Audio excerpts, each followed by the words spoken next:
இப்போ நம்ம எங்கே போயிட்டுருக்கோம்னு பார்த்தீங்கன்னா, ஊருக்கு போயிட்டுருக்கோம். ஊருக்கு போயிட்டு அக்கா வீட்டுக்கு தான் ஃபஸ்ட்டு போனோம். அங்கே போனது அக்கா கோழி அடித்து குழம்பு வச்சுருந்தாங்க.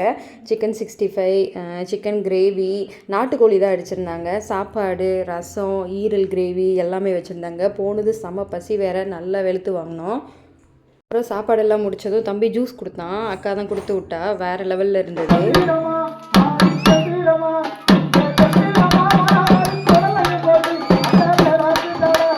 இது வந்து அம்மா பிறந்த ஊர். அங்கே வந்து பொங்கல் சொல்லியிருந்தாங்க. அதனால தான் கூப்பிட்ருந்தாங்க. அதனால தான் எல்லோரும் ஊருக்கு போனோம்.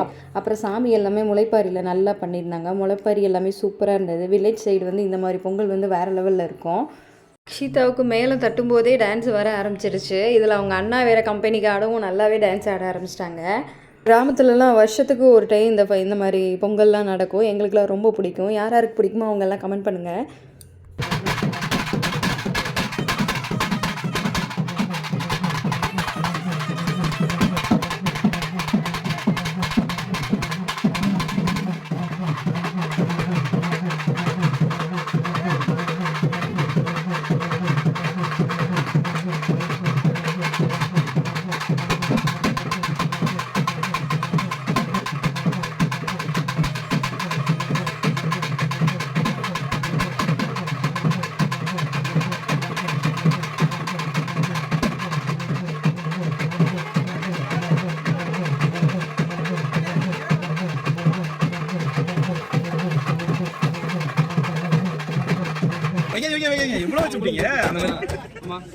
அப்புறம் நைட்டு கோவிலே அன்னதானம் போட்டாங்க. எங்கள் ஃபேமிலியில் இருக்க எல்லாரும் போய் ஒன்றா உட்காந்து சாப்பிட்டோம்.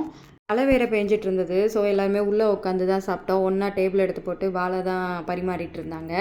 அப்புறம் எல்லோரும் வீட்டுக்கு போயிட்டு பொங்கல் வைக்க ஆரம்பித்தாங்க. நாங்கள்லாம் பொங்கல் வைக்கல. நாங்கள் எல்லாருமே படுத்து தூங்கியாச்சு டயர்டில். ஃபோட்டோ மட்டும் எடுத்துகிட்டு படுத்து தூங்கிட்டோம். அப்புறம் மார்னிங் எந்திரிச்சு சிக்கன் மட்டன் எல்லாம் ஆரம்பித்தாச்சு. நான்வெஜ்லாம் சாப்பிட்டு அன்றைக்கி நைட்டு நடந்தது. இதெல்லாம் நெக்ஸ்ட் டே நடந்தது. எல்லாருமே டான்ஸ் ஆடிட்டு அப்புறம் நைட்டு ஷோவெல்லாம் போட்டாங்க. இதெல்லாம் பார்த்து முடிச்சுட்டு நாங்கள் மார்னிங் வெள்ளனே எல்லாருமே ஃபங்க்ஷன் இருந்தது நெக்ஸ்ட் டே. அதனால் நாங்கள் எல்லோரும் கிளம்பிட்டோம். அப்புறம்